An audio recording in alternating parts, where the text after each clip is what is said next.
నేనైతే దసరా కోసం మూన్లిట్లో పెట్టుకున్నాను. సో కొంచెం ఎక్సైటెడ్గానే ఉన్నాను ఎలా ఉంటుంది అని.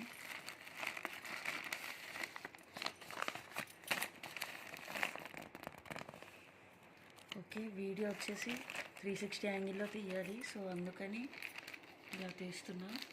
చాలామంది క్లారిటీ ఉండట్లేదు.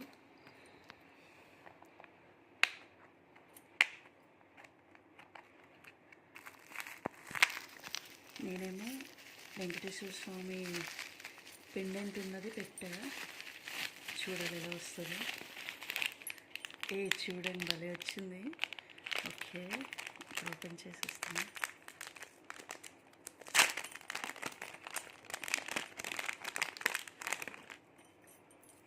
చూడండి చాలా బాగా వచ్చింది. 3 lined chain, black beads, pendant వచ్చేసి ఇలా